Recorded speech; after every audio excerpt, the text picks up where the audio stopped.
Glory,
Hey, hey, hey, good evening, everybody. Good evening, good evening. Hey, hey. Hello, hello. Prayerfully, everybody doing well. Everybody's had a phenomenal day. And we bless the Lord for the Lord keeping us and watching over us all day long and even through last night. And pray God will do the same tonight. All right, we're getting ready to get started. We're going to mute everybody. Everybody is going to be muted at this time as we prepare for our Bible study, as we continue, sisters and brothers, the importance of finances in a pandemic, the importance of finances in a pandemic. All right, I see our social media is up and running on Facebook. Please like, love, and share. Please like, love, and share on our social media platform. All right, if we can find Brother Maury Winkler and bring him on as a co-host as well. I don't know if I see his name at this particular moment, but I'm sure he'll be logging on at any time. All right, let us begin with prayer. Gracious and wonderful God, how we bless you and thank you and honor you for your goodness and your faithfulness. God, we thank you for loving us. We thank you for covering us. And God, we thank you for once again your patience in putting up with each and every one of us. God, you've been good all day today. We thank you now for this privilege and opportunity to come and study your word together as we make your word come to life. Make your word more practical so that we can see the word and not only hear it, but see it as well and be able, God, to take what we received tonight and pass it on, but also make it palatable for our own lives. God, we thank you now and we bless you, God, and we pray now that you abide with us throughout this session. In Jesus' name we pray, and all of God's children said, thank God, and said, amen, amen. Well, we welcome everybody tonight as we continue to grow our audience. As we are typically aware, although we're virtual, does not mean people come on time. A lot of people come late, but that's good, as long as they get in at some particular point. And so I want to call your attention tonight to Isaiah chapter 38. Isaiah chapter 38, the 38th chapter of Isaiah. Isaiah chapter 38. Listen, and this is going to move us right in to our first presenter tonight, and I'll present them in just a minute. Isaiah chapter 38, verse number 1. In those days, Hezekiah became ill and was at the point of death. Prophet Isaiah, son of Amos, went to him and said, this is what the Lord says. This is what the Lord says. Put your house in order because you are going to die. You will not recover. Put your house in order because you are going to die. You will not recover. Now, we know the story of Hezekiah and that Hezekiah eventually recovered and the Lord added some years unto his life, but eventually he did die. Sisters and brothers, whether we like to talk about it or not, come to grips with it or not, it's an absolute certainty. And I know people don't like to hear this. I must be the bearer of good news and bad news, but it's an absolute certainty that we all gonna die. That's just the bottom line. We didn't come here to stay. We are here and we're transitioning to the other side. And so Hezekiah is told by Isaiah the prophet, man, get yourself together, man, because this thing gonna be over. You about to die. He recovers momentarily. I believe the Lord added 15 years, if I'm correct, to his life. And after that, he did die, sisters and brothers. But note what the text says. Put your affairs in order. Put them together. Get them ready. Put them in order. That's what I want to concentrate on tonight. Put your house in order. That's what Bible study is about tonight, sisters and brothers.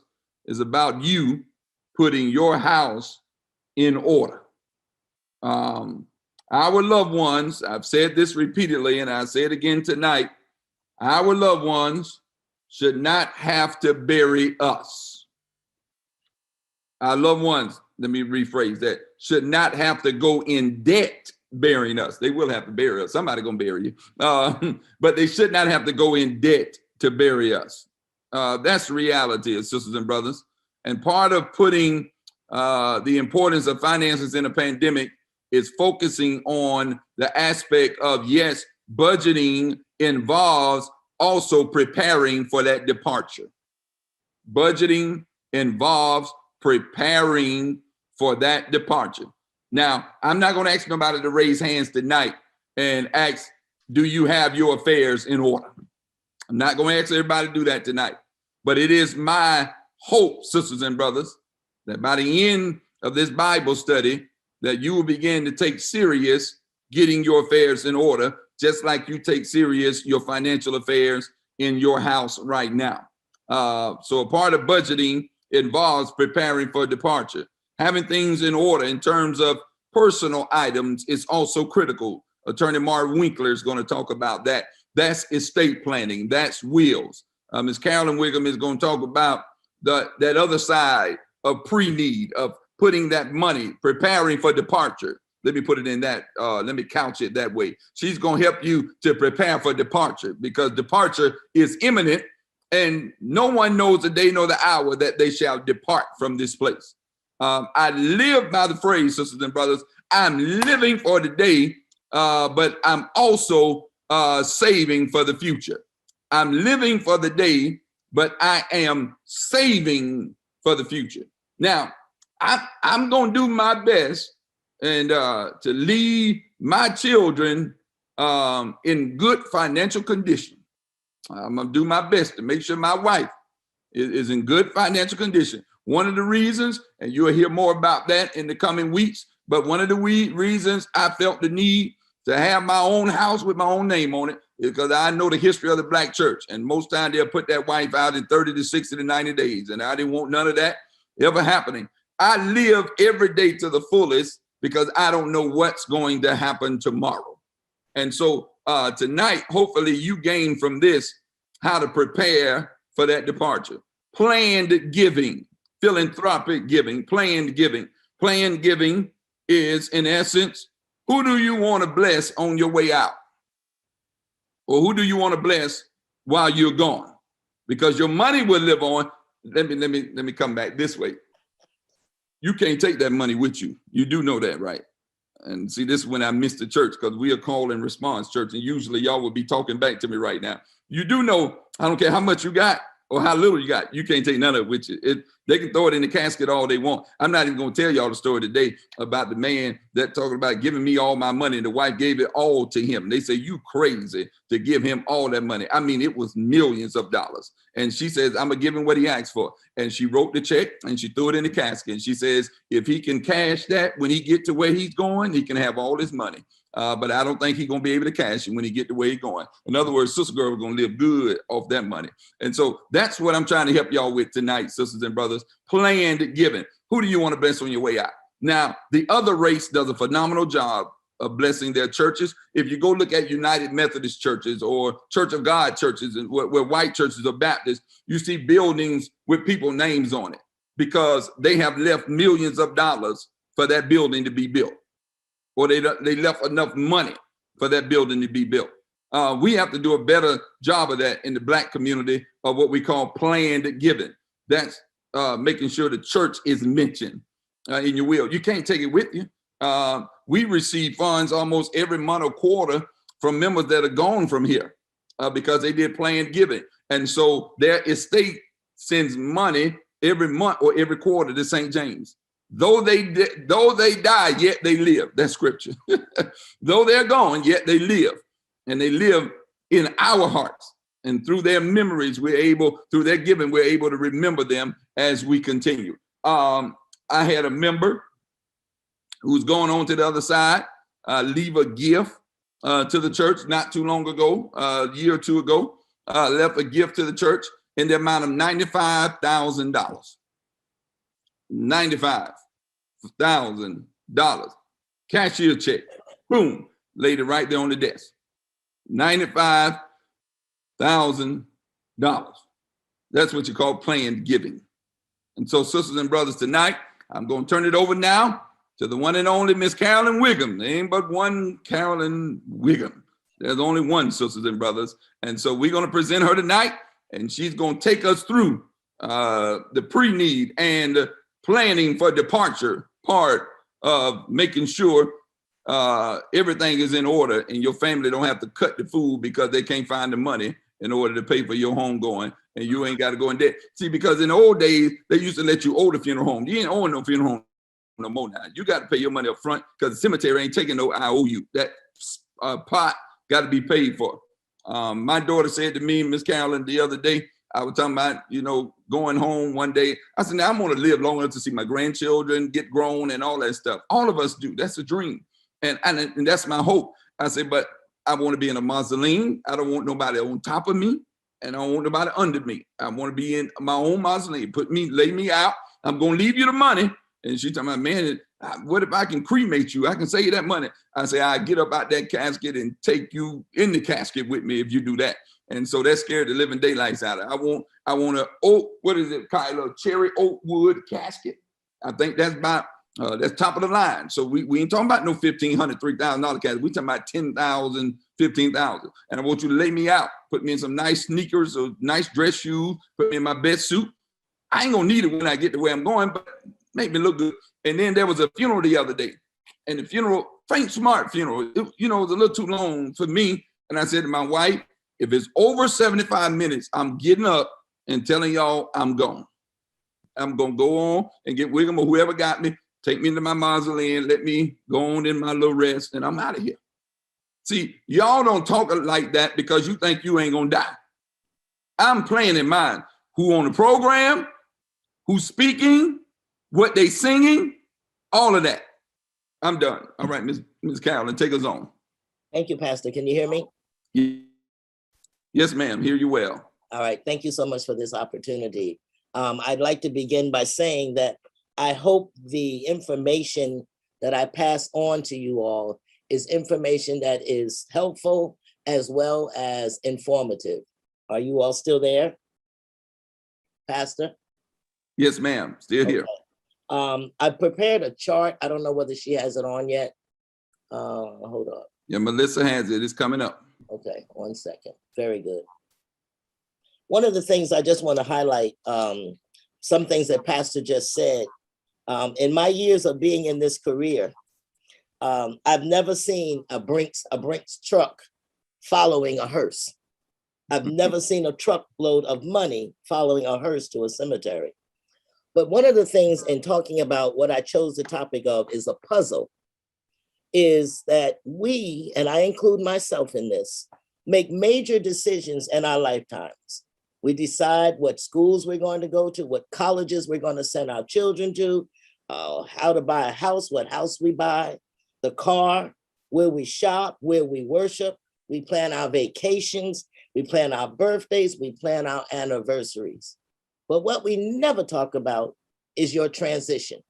And what typically happens when a transition takes place, if you have not done a will or a prearrangement, you are leaving that responsibility to other people. 90% of the time when you do that, number one, it becomes a family burden, and 95.5%, it becomes disputes, family arguments, conflicts. I recently had a situation where the family children all had problems in relating to each other. One thought because they were the oldest, they would make the decisions. Well, that created many arguments, whether mother had a blue dress or a pink dress, whether mother wore a hat. You have no idea the conflict that occurs when you have not taken the time to sit down and make decisions. You've done major decisions in your lifetime. As I said, purchasing your home, buying your first car, buying your third car. Who's your pastor going to be? Where you going to worship? But yet you will not discuss the fact of doing anything pertaining to when your transition takes place. So we take a look at the chart. I'm going to give you the cons and the pros of the chart. Number one, if you don't do a prearrangement, You're allowing others to make your decisions. Is that good? I don't think so. However, if you do a pre-arrangement, you yourself will say to your funeral home of your choice, I want to be in a metal casket. I want to be in a cherry wood casket. I want to be in a mausoleum. I want to be at Graceland Memorial Park. You are making these decisions that avoids conflict among your family. Number two, when you do a pre-arrangement, you have time to sit and shop. What do I mean by that? You can call funeral home to funeral home. It's important that you have a comfortable relationship with your funeral director or the funeral home who's going to handle your pre-arrangement. How many of us have gone to funerals and said, Lord have mercy, if something happened to me, don't take me to that funeral home? Or have you said, my gosh, if something happens to me, I swear I want to go. But yet you're leaving that decision to others. Number three, when you do not have a pre-arrangement, everything is done immediately and spontaneous decisions. Where, what, how, when. Is that really fair to your family when they're trying to grieve? And then number four, under not doing a pre-arrangement, it creates a financial burden. Family members have to come up with the money. So there you have what? You're going to have the GoFund account. Are you looking for others to help you? Are you going to the church and expecting your church to pay for your funeral expenses? I don't think so. And then lastly, you're getting other people in your business. You're calling people, friends, relatives. Mama doesn't have the money. Mama didn't do a pre-arrangement. Mama never told me anything. That's not fair to your family. So let's talk about the positive things. When you do a pre-arrangement, it is identical to, ladies, you'll probably relate to this, the layaway plan. You select your funeral home of your choice. You go in with a minimum deposit of $250. And then you can pay on it weekly, monthly, quarterly, annually. But let me make something very clear. Under the New Jersey Pre-Need Trust Fund, where all the pre-need monies are placed, it is not owned or governed by the funeral home. It is governed by the entity of a company called Choices, which is under the New Jersey Pre-Need Trust Fund. So what does that mean? That means, God forbid, you select Wigham in June of 2021. But for some reason, you don't like me anymore. You want to go to another funeral home. All you do is make a phone call to Choices. They send you the document. Your funds are immediately transferred to that funeral home. You can change funeral home from week to week, month to month, year to year. The funds do not belong to the funeral home. People have the fear that because if they did a pre-arrangement, those funds would be owned by the funeral home. And the funeral home goes bankrupt or the funeral home goes out of business. That does not affect your funds. Does not. Again, with the Choices program, they have what is called a guarantee rider. What is a guaranteed rider? You go to your funeral home, you make your pre-arrangement, you do your installment plans, but once you pay it in full, listen to me clearly. You do a pre-arrangement in 2021 and you pay it in full, excluding the opening and closing of the grave if you're going to go in-ground burial, excluding the opening of your mausoleum. You cannot put those fees on your pre-arrangement because those fees change yearly at the auspicious of the cemetery. However, what it does mean, once those fees are paid in full, excluding cemetery, your money is guaranteed that if you live 20 years from now, what you paid to that funeral home in 2020 are the same figures. Hear what I'm saying. What you do in 2020, nothing will change in 2030. Those are called, it's called a guaranteed rider. If you're not comfortable in doing a pre-arrangement with Choices or with a funeral home, suggestion, go to your bank of choice and open what is called a POD account, payable upon death, meaning the money is yours as long as you are living. Upon your transition, with a death certificate issued, the person who you name to receive those funds, payable on death, can get those funds. So there's several ways to do a prearrangement. The problem is people don't want to talk about it. They don't want to do it. You have life insurance policies. I know the gentleman that's going to come behind me, Mr. Winkler, is an insurance agent, and he knows a lot more than what I do. But I would recommend, as we begin to get older, 65 and older, change the ownership of your policy. I didn't say beneficiary, I said ownership. Reason being, God forbid, if you have to go under the Medicaid program, your funds that you have, including your life insurance policy, is considered part of your assets, which means under the Medicaid program, you cannot have more than $2,000 of assets. So if you are no longer the owner of that policy, that $10,000 or $20,000, $5,000 policy that you have is not counted in your assets. However, again, be aware who you name as the owner. Sometimes we have situations where we have family members that we kind of don't trust. I'll say it just like that. You have children, but you know the personality of your children, and you say, well, if I leave it to John, Mary is going to feel that I'm favoring John over her. Well, why don't you do this? Make it payable to the church. Make it payable to pastor, giving pastor the authority of what you want to take place. There's ways to get around things that will allow you to be a bit more comfortable in doing prearrangements other than not doing it at all. And under the Medicaid program, as we all are getting older, I have my red, white, and blue card, like many of you.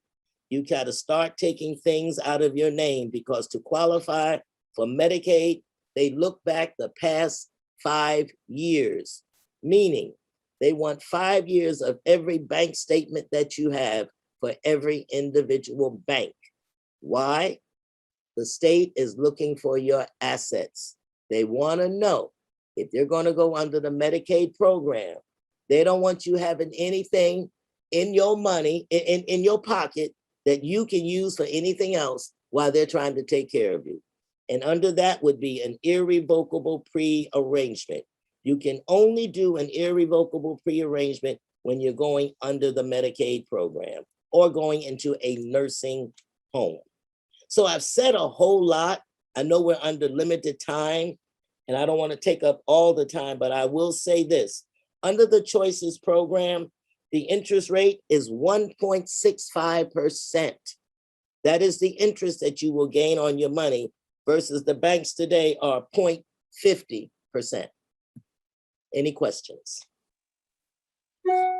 Once again, if we can post all of our questions as we customarily do in the chat section, I try to run through that and look up. I don't see any at this particular moment, but our team, who does a wonderful job, communication team, will look on our social media and try to bring up any questions. I also scroll on social media, and all I see on my social media is Miss Bonnie Black.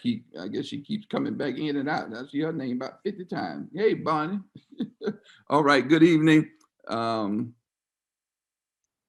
It is very important to have these conversations. Thank you, Pastor and Ms. Carolyn. That comes from Linda W. All right. Now, Ms. Carolyn, you said a lot. Let me throw some stuff out there before we bring Attorney Winkler up in terms of the pre-need and going over.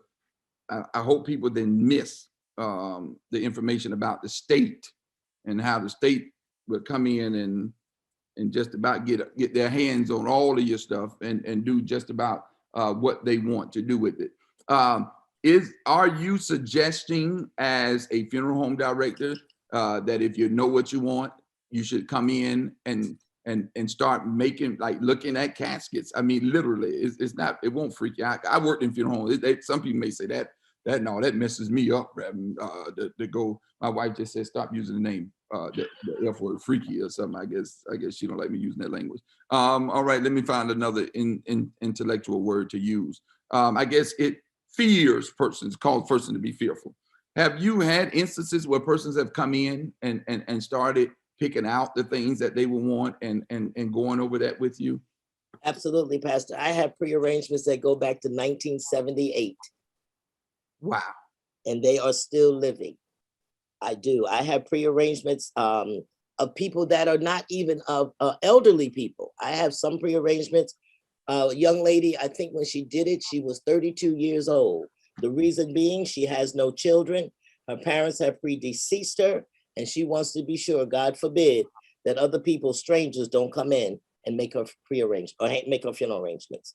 So the answer to your question is, I truly recommend just begin. Number one, in doing a pre-arrangement, there's so much information that your family members don't know about you that is required on a death certificate. Social security number. What city were you born in? What's your mother's maiden name? You would be shocked how many people don't know their grandmother's maiden name. That is required on a death certificate. What's your mother's father's name? If your parents were divorced, when were they divorced? What military branch of service were they in? Those are questions that you are leaving at the mercy of other people. And I want to interject one thing. It's something that happens so often, and I think it's important for everybody that's on this Zoom call to hear. We women, more than men, have a tendency that when they take out a life insurance policy to make the premiums less, they make themselves younger. So when the death occurs, your family will give the funeral home your true date of birth. We put that on the death certificate and submit it to the insurance company. Guess what happens? The insurance company puts up a red flag. Uh-oh. It looks like Mary indicated that she was 5 years younger, when truly Mary was 5 years older. So what is the insurance company going to do? They're going to penalize that policy for all the years that Mary has been insured under the wrong age. So if you do it, take your policy, put a note on it. I changed my date of birth to the year that you changed it to, so that God forbid if something happens to you, your family picks up that policy and sees what you did, other than us, the funeral home, submitting it, and then you've gotten caught and you're going to be penalized. Awesome. Got a lot of questions rolling in. I'm going to try to pick it up here. Can you prearrange cremation, and how costly is it? You can prearrange cremations. Are you saying that you want to be directly cremated, meaning from the place of death directly to the crematory? Or are you saying, I want a viewing, a funeral, and then cremation? Cremations are not expensive. With a viewing and a funeral, you're less than $5,000. Direct cremation, you're less than $3,000.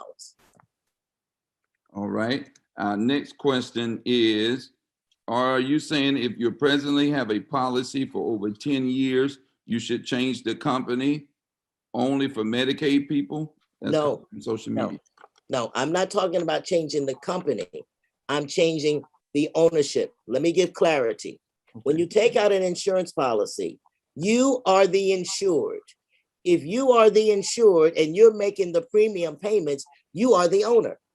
So you want to change the ownership, meaning be insured. You're the insured, but you don't want to own it. Okay. Next question. How does the Choices program work if you move to another state? Example, older parent relocates to another state to live with child and passes, wants to be buried in the new state. All you got to do is have that funeral home submit a death certificate to Choices. There's the money sent right directly to them. Okay. Does this apply to someone who has Medicare at the age of 62 years old? Does what? Prearrangements? Is that the question? It came from Evangelist McIntosh, so I'm just reading the way she sent it. You can do a prearrangement at any age. Okay. And Dr. McIntosh, if you can clarify, I'll come back. Or how much does it cost for the digging of the grave? Oh, that's all in the opening and closing. Yeah, that's a whole nother. That's the cemetery money there. Yes, and that varies depending upon the cemetery. Every cemetery has a different opening and closing fee. And the digging is included in the opening and closing, by the way. That is correct. Taking the soil out, putting the soil back. Yes, ma'am. All right. I saw another question. What is a reasonable amount of money that would be good to have already to make sure that you can and will be buried? Basic, not fancy, however, enough financially to make sure that I can and will be buried. If you be up around 2:30 in the morning and watching television, it tells you the average cost of a funeral today is around $8,500, which does not include casket or cemetery. All right. All right. Let me see if I missed anything over in social media land. The person over there was talking about the cremation, says, yes, viewing too. Is that included or is that a separate price? Yes. Yes. Okay. Awesome. Now, for example, and it's 7:30, so we got to transition. Let me have a moment of transparency. Now, my mother that gave birth to me is on Zoom. She's on here tonight from Orlando. That gave birth to me, and I never took out a life policy on her. And she used to insist that I take out life policy. I opted not to do it because I said to myself, the purpose of the life policy would be to ensure that she has a proper burial without, worried about it and who's going to pay for it and all of that. And so to solve that, what I did in terms of my financial advisor, in terms of my own personal finances, in order to make sure she has a proper burial and a nice burial, I said, if I'm paying, I think this thing was like what kind of $10 or $20 a month or some on these things, Gerber Life Global and all these people saying, I said, you know what, instead of nickeling and diming me to death, what I'm going to work to do through my financial advisor is I'm going to set aside at least $10,000 to $20,000 for a burial. And that's in untouchable account. Who knows? She may outlive me, and so I may have to start spending some of it. I don't know yet, but she in better health in a sense. And so, but I set that to the side. Make that come out like we talked last week. If you don't take this money out of your check, out of your possession, you're gonna spend it. That's right. So the best thing to do is take it out where the advisor is putting it somewhere where you can't go get it. Now, if I want to go get it, I got to go through him, and then he going to I got to be taxed to bring it out and all this stuff. And by the time you get it, you don't even need no more. So you say, forget the headache, and you're allowed to keep growing and allow the interest to keep compounding on it, allow the investment to keep going. So is there another alternative? If you don't want to do the life policy because the parent is in their 60s and moving towards their 70s, is it advisable that you just go and set the money to the side? Absolutely. I think $8,500 plus the other costs. Absolutely. Absolutely. All right. That sounds good to me. All right. Explain, what does the military pay for someone? Hold on tight. Let me answer this for you. If you are under active duty, the military will participate in your funeral expenses. If you have been honorably discharged from the military, they will give you a flag. They will give you a reimbursement, not you, your next of kin. The reimbursement fee is from the place of death, meaning the hospital, to the funeral home, and a free grave. Here in New Jersey, the closest veteran cemetery is at William C. Dole, which is in Arneytown, New Jersey, exit 7A of the New Jersey Turnpike. So what they give you, a flag, free grave, and a reimbursement of typically $350. That's it. Social Security. Oh, the military. $255 to surviving spouse or dependent child under the age of 18. That's it. My God. Better get your pre-need. They'll play taps for you. They will do that free, but no money. And I just got off of exit 7A this morning at around 8 o'clock. You can't drive the way I would drive, and I did it in an hour because I'm speeding because tickets don't. Oh, I shouldn't say that over the airwaves, but I'm getting it. So that's about an hour and a half. Let me say it that way. A typical driver, that's about an hour and a half. I've been doing it 3 years now. Is where Great Adventures is. Great Adventure. It's behind Great Adventure.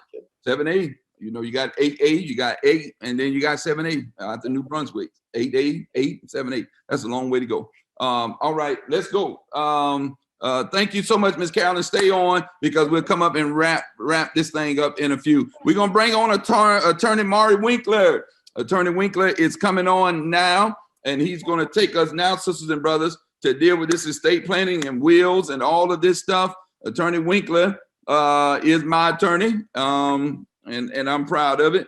And we have a great, phenomenal relationship besides pastor and member. We also have a professional relationship, but we also have a counsel and client relationship. And nothing I've divulged to him has ever been repeated. So he's a good counselor. I tell y'all, he's a good counselor. He's a good counselor to have, good lawyer to have. He's got me out of trouble. I don't think I've been in trouble once in New Jersey. He got me out of that. And so I don't think I'm gonna be getting in no more trouble in a long time now. I'm the law now, so I ain't gonna be getting. That's right. It's the law. All right, right. You got it, sir. New sheriff in town. All right, thank you very much, Pastor. I appreciate the opportunity to come before the congregation. I'm a 27-year member of St. James. I've been practicing law for a little over 30. And I really appreciate you, Pastor, for bringing this sort of information to the body. You always stay right on top of, the needs of the body and other than the spiritual needs. You're right behind the civil rights. You're doing your thing in Newark, and you're making sure that your flock stays educated. So we really appreciate that. Ms. Wiggum, wow, you're the guru over here. I don't think I've ever had the pleasure before. There was some very, very good information that you gave. And I'm going to piggyback to start on and what you talked about. You talked about the whole notion of dying without a will, or dying intestate, as we say in New Jersey. This is not a good look for well, you can hold off on that for just one moment. We'll get back to that. You can that's not a good look on many levels. She described a myriad of problems with that, from literally tearing your family apart to just not making your own decisions. I mean, this is the money that you work for your whole life, the house that you built.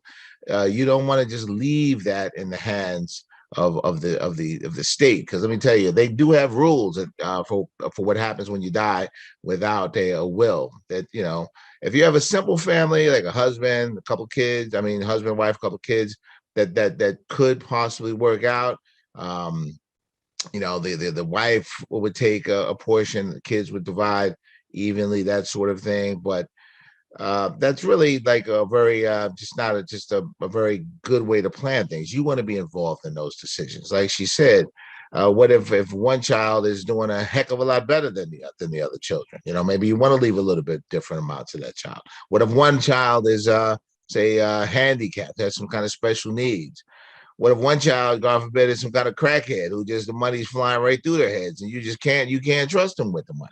So you want to make sure that you're making those personal decisions, and the will is not just who gets the money. It's other important things, like who's going to be a guardian to your child, God forbid, say you pass away at a very early age. Who's going to as Ms. Wiggum pointed out, how do you want your send-off to be? The cremation, the funeral.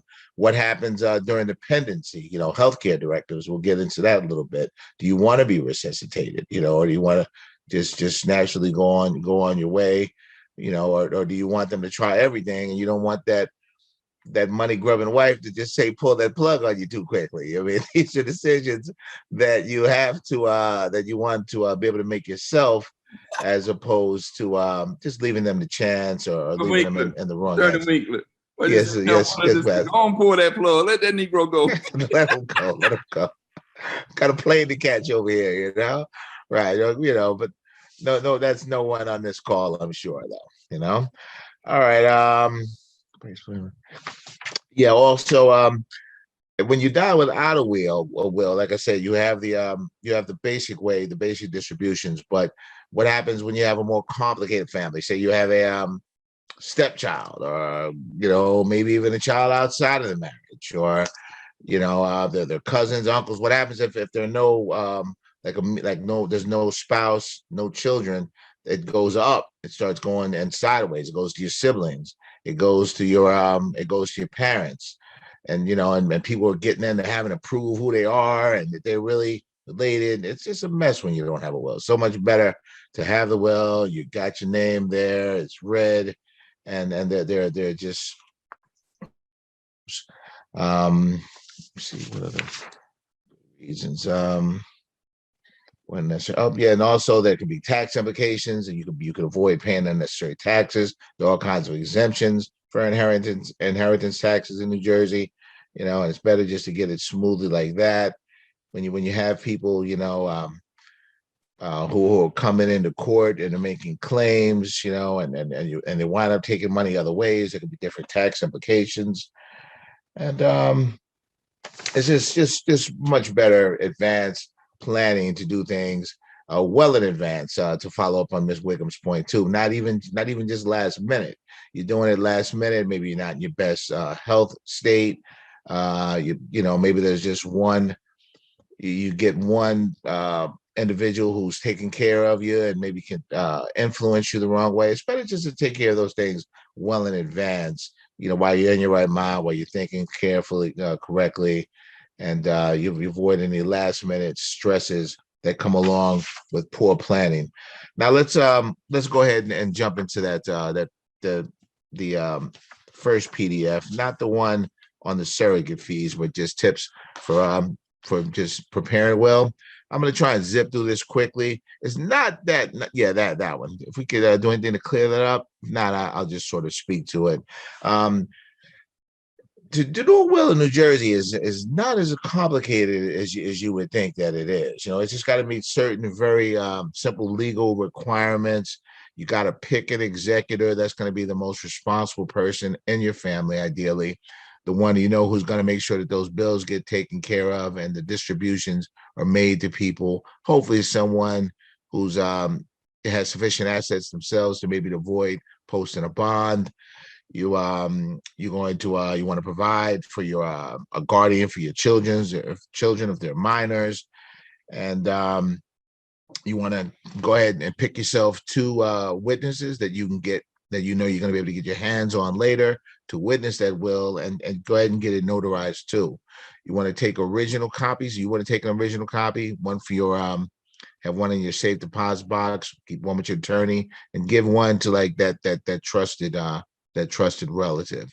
One thing that a lot of people don't know is with your will, you got to come up with the original when you go down to the surrogates. Now, photocopy is not going to do. I mean, there are ways that you can bring a photocopy or an email or something like that, but it involves another step in court, and it's just much better to have that original. It's really necessary to have that original document.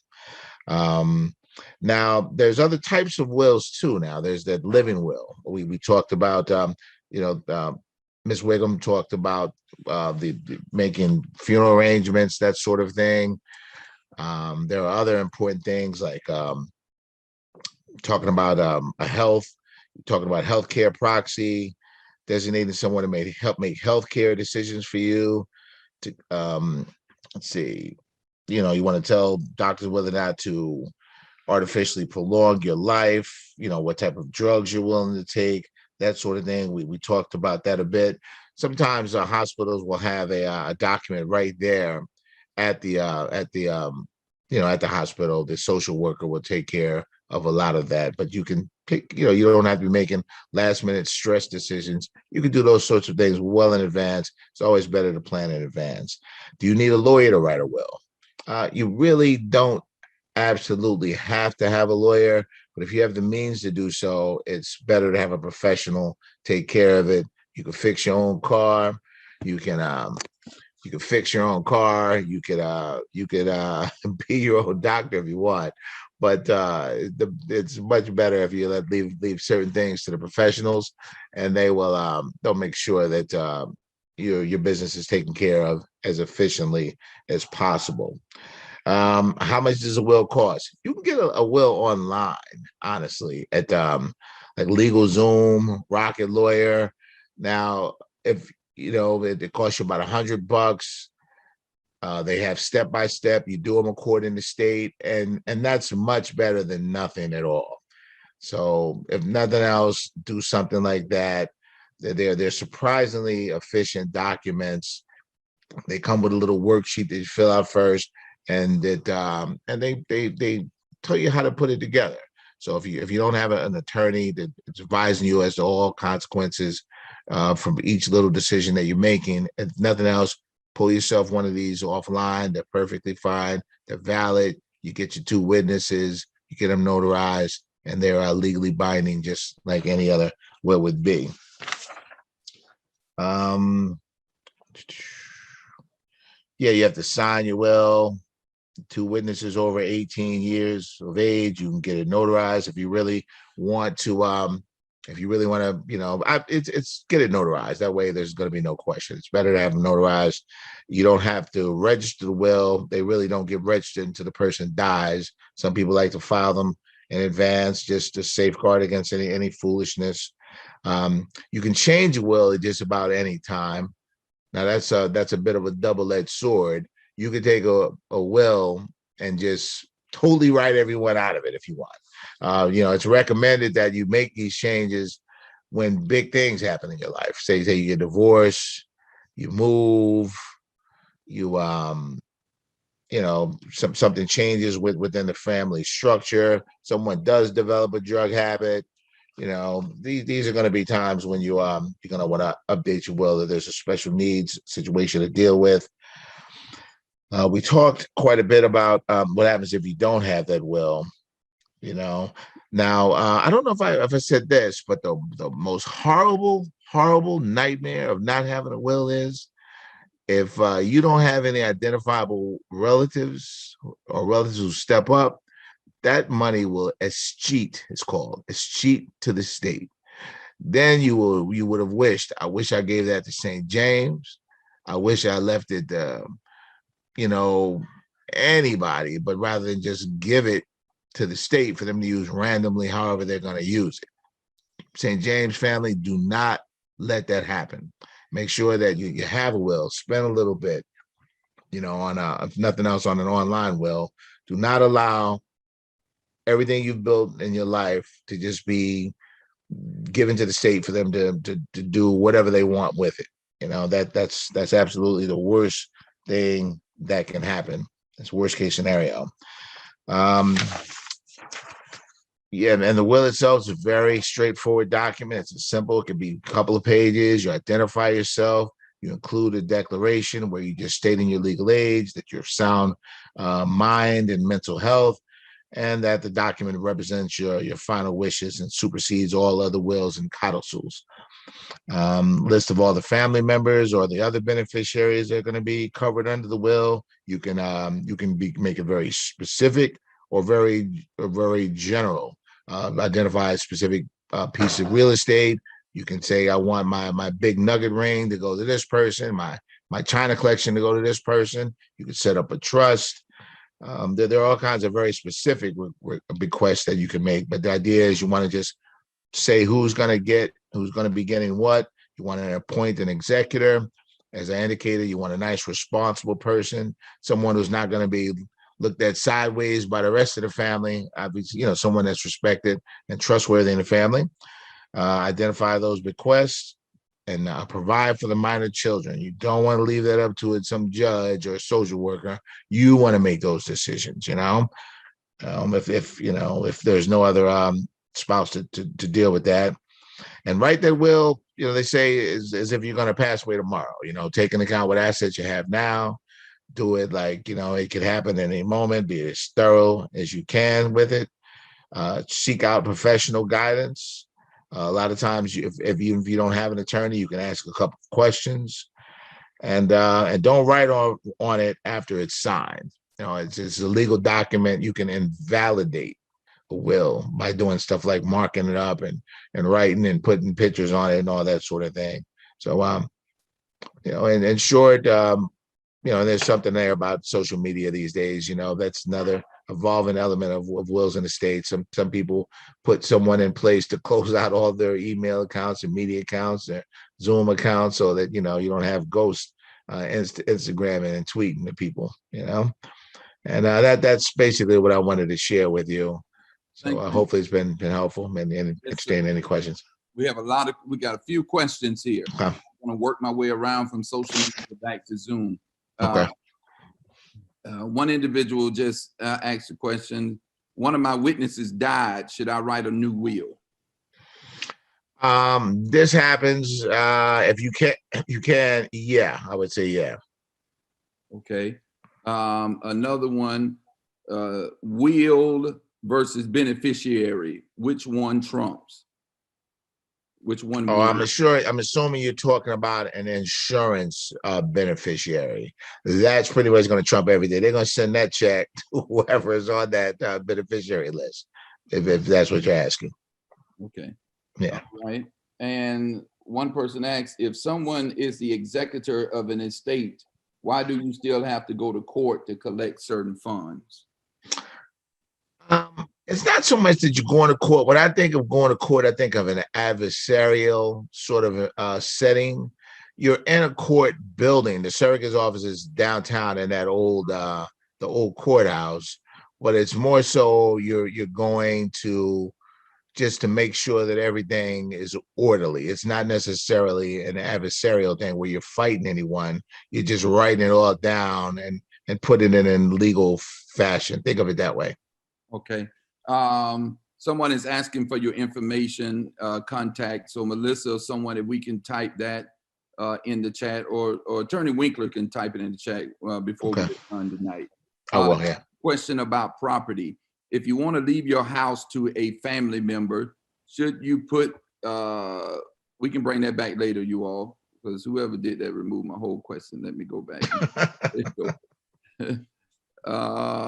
Question about property. If you want to leave your house to a family member, should you put their name on the deed now to avoid fees in court after you pass?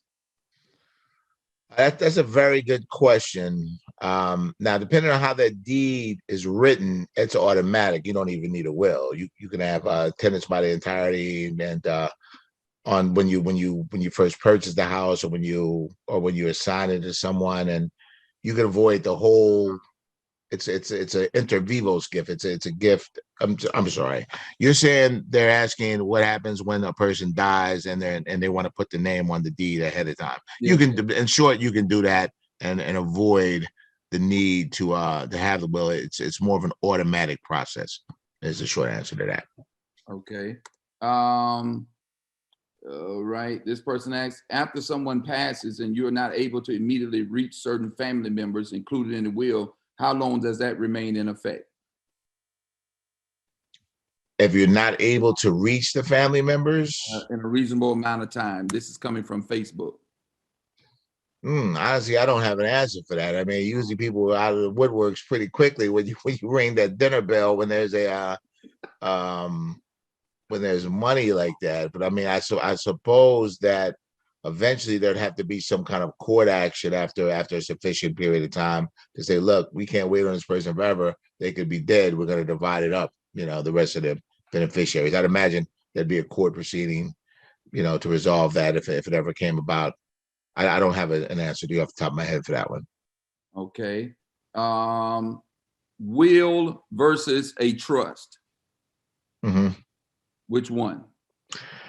Well, it's not like which one. You mean you're sort of doing, you know, as part of your will, you would have a trust. Like you're gonna will certain things to people outright.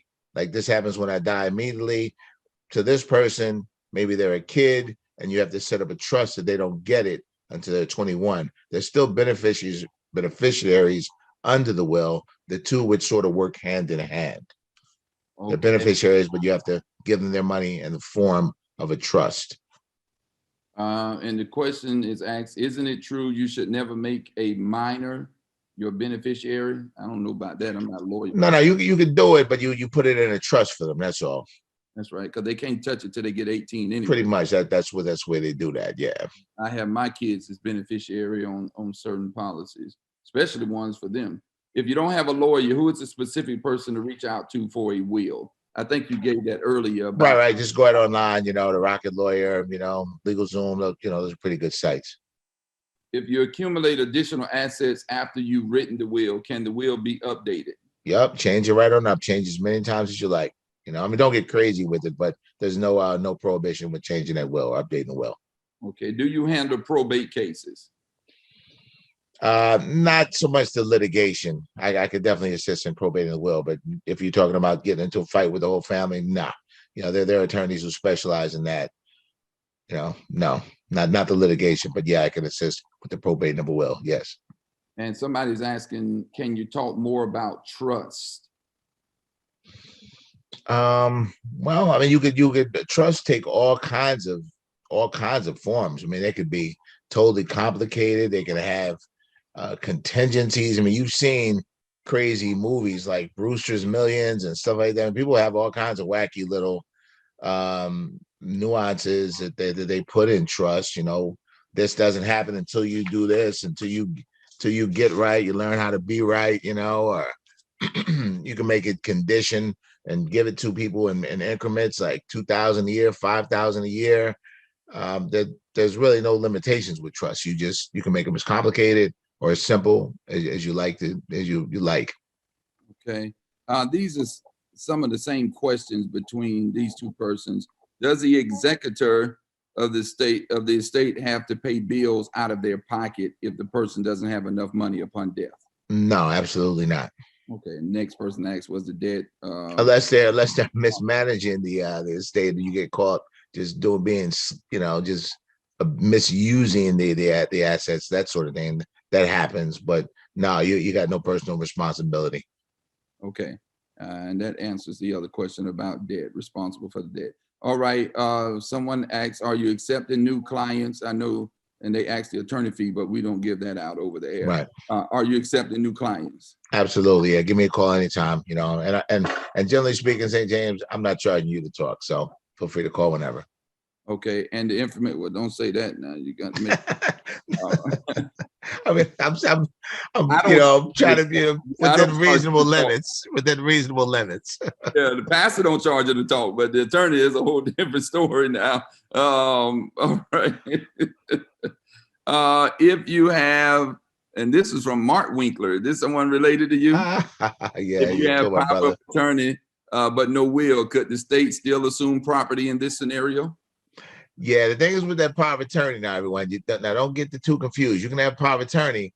The minute you pass away, that power of attorney is over with. That's a living document. Once you pass away, if you ever run to that bank before the person takes the last breath of taking that out, it's an estate game at that point. Unless you got that, that power, that POD account that Miss Wiggum talked about. Yeah, but after you pass away, power of attorney is out the window. Okay, how often should you update your will? Well, generally when it's something, when you make life changes, you relocate, and sometimes you need to. If you go into a different state, your assets change substantially. Usually there's a clause in there. A lot of times people put in there that says, and all of the residue of my state, will go to these people. And that would take care of any new assets. But if you get into major assets, especially like real estate, that sort of thing, you want to change it. If there's a change in your family situation, you get a divorce, remarried, that sort of thing, you want to do a new will. And now, in terms of the will, do you put that in a safe deposit box, or you leave it in with the attorney, or how does that work? Yeah, kind of all of the above. You want a few copies of that will, that way you can get your hands on it. If you got a safe deposit box, leave one with your attorney. Maybe the two people, maybe that executor, that person who you really are going to trust to be the executor. Yeah, have a couple of 3 copies of them around. Okay. And last 2 questions, and then we out of here. And I tried to get to everybody's question. We tried our best tonight. Can you leave, I guess they're saying Social Security to a minor in your will? SS. I don't. Yeah, that's that Social Security works a little differently. You got to apply for that, and that's, you know, you're not leaving that. It's pretty much something that runs independently. You're dealing with the Social Security Administration with that. You know, you can leave it to somebody all you want. If they ain't entitled, they ain't gonna get it. So that's something that you're doing with the directly with the social. They have their own rules with that. Okay, when you die, are debts paid first before the beneficiary gets the money? Yeah, technically that's where it's supposed to go. Yeah, the first line in the under executor to make the following distributions after paying all the debts of the estate. Okay, I promise these are the last two. It's so many. And that's why I like what Carolyn Wickham was talking about, that spend down, boy. You gotta remember that spend down. That's very, very key. Don't want to give it all to the nursing home. That's right. What is the difference between a regular POA and a durable POA? I mean, they all pretty much should be durable, you know. But again, they're both out of here, you know, when you pass away. So Absolutely. And then what happens with an insurance if the owner of the policy dies and it's a policy for someone else? Well, you talking about life insurance. That's the purpose of it, really. I mean, that when you die, the owner dies and it goes. I don't know if I understand the question. The beneficiaries take. Carolyn, I guess they're saying if the beneficiary is not named on there or the beneficiary is dead as well. Oh, if the beneficiary is dead, Goes to the estate. yeah, it would go to the beneficiary's estate. Yeah, like their kids, that sort of thing. Unless if they have a will, you know, they would, you know, but if not, they'd be treated as anyone who's intestate. And Miss Carolyn, last two for you. How much is a vote and how much is the average monthly payment through choices? How much is a what? A vault. A vault. I'm sorry, Pastor. They range typically from 1,000 up. As far as payments, $25 a month, $30 a month is minimum. It's up to the individual what they can afford. Okay. All right. Can I interject one thing, Pastor? Yes, ma'am. Yes, ma'am. Brother Winkler, let me just give one clarity that we have had. If you have a safe deposit box only in your name and you put your original will in there, you got a problem. Because nobody can get in that safe deposit box because their name is not on there. So if you do have a safe deposit box, put someone else's name on that box that you trust that they can get access to that will. Yeah, no, that's a good point. And like I say, have a couple copies too. Leave them with your lawyer and with that executive friend. But yeah, that's a good point, Ms. Wickham. And that was it. We're at our time, but I want to ask this question. This person is dear, Wanda Duckett. What can you do if your name is not on the spouse's company affairs and the spouse passed? How can you contact the company if they would not speak to you because your name is not on the account? Come to my funeral home and slap them. Oh, okay. Oh, no, don't say that. Like AOL account and stuff like that. I mean, what can be done about that? Yeah. Once you go down there to the surrogate's office and you establish yourself as the executive of that state, they got to deal with you, you know. Yes. And a spouse, you know, it's really hard to write a spouse out of a will too. They have this thing in New Jersey called the spouse's elective share, where they can come in and say, no, I'm getting a piece of this. You know, you're not just writing me out. So you're saying I can't write the first lady out? she'll be challenging you. Nope. It's there's elective share. You may tell them crank that casket back up. Let me get them up out of here. I gave him these children. I'm finna deal with this. That's right. Now, here is a candid moment, and we're done tonight. Thank you all so much. Here's a very candid and another transparent moment from your pastor tonight. And Attorney Winkler may slap me through the virtual, right? My wife, because of my crazy schedule, and even in COVID, we have not stopped in COVID. I've been going every day with the state and even at the church throughout COVID. And my wife has been saying to me, Ronald, I'm sick of talking to you about this. We need a will on paper. Believe it or not, I don't even have a will on paper. She said, you got all this stuff typed out, but it's not a will. Mm. You're going up and down the highway every day. You're in and out of places. You're on planes. You're in and out. What do you want to happen with the children? You got all your, And see, my problem is I got all my beneficiary stuff lined up. And I think, you know, in my mind, that's sufficient enough. I got my policies lined up. I know who's getting this and who's getting that. And she's like, no, we need to iron stuff out. Like number one, I have an extensive shoe collection. People know that's my business. Shoes is my thing. I would buy shoes and not buy grocery. That's just me. I like shoes. Who gets these shoes? Who you want to get these shoes? So all of that we have to deal with. So this is your pastor being honest with all of you watching. I got to get a will before this month is over. And that's my commitment. See, we keep talking about Lent. We talk about fasting. We talk about all of this spiritual stuff and studying scripture. And I get it. I've been doing it over 20 plus years. I get the importance of that. But we never take care of the practical stuff. We shout, but ain't got nothing substantial to hold us after the shout. We shout and then we're in a casket and the family's sitting there trying to figure out which way to go. That's right. Because we was always in church, always worshiping. And it's time out in the 21st century of having church, studying scripture, but not practically applying it. And so if I'm going to get a will before this month is over with, I want to encourage everybody on here that don't have a will to get one, no matter what your age is. Update your beneficiaries. Update all of your information. And to do that expeditiously. And so your pastor is being transparent and being honest. My wife has been on me for a while, and I keep telling her, you ain't got no worries. You hooked up. You're the beneficiary on this, the kid's beneficiary on that, and she over there moaning out. She want that will. She want this thing ironed out. You say you want to be buried in New Jersey. What am I going to say to your Florida family who says, no, that's our brother.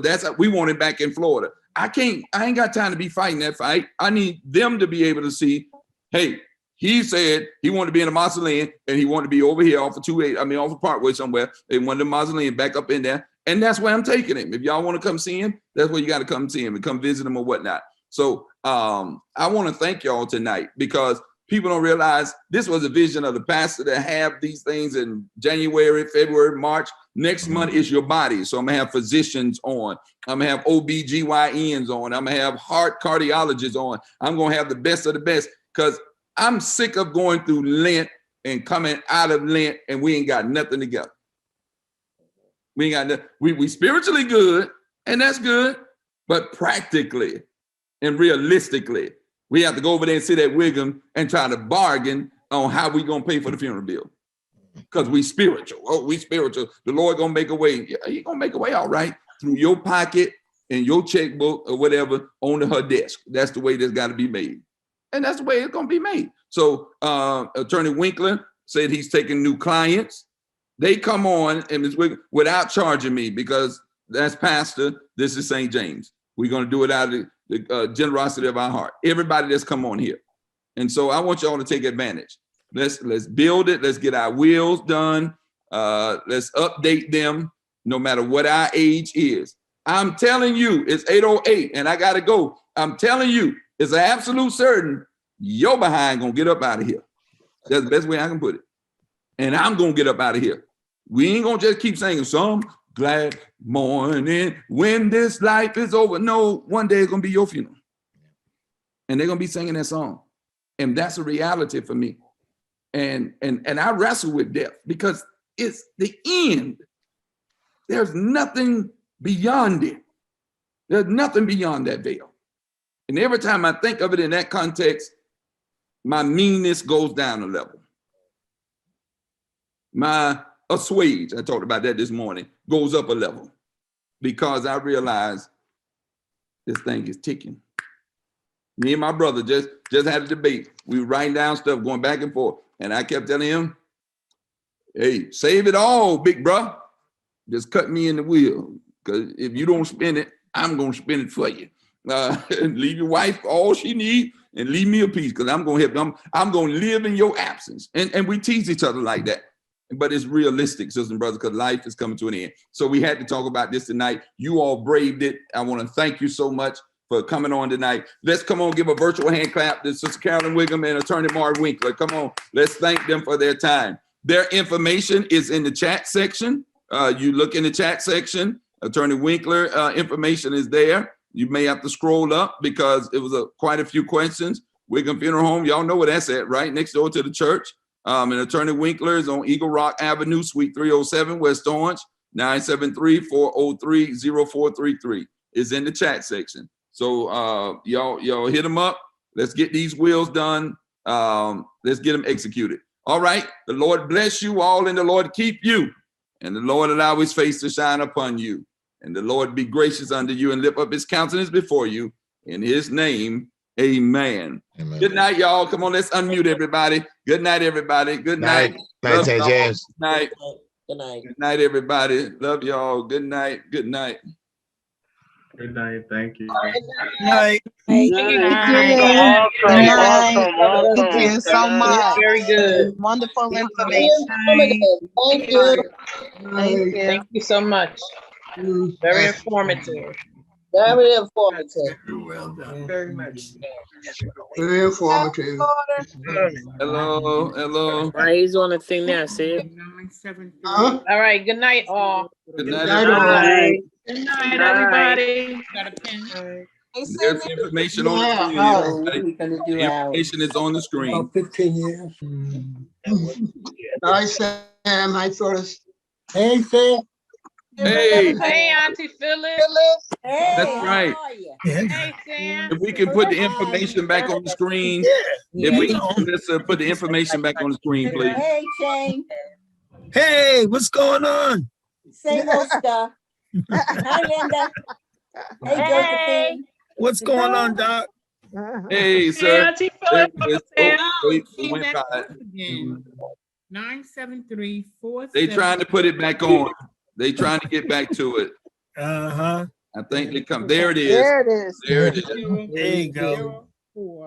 Reverend Pam, how you doing?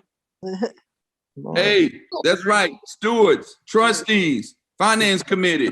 Tomorrow night, 6 o'clock. I'll Stewards, be there. trustees, finance committee. Attorney Winkler, I need you on that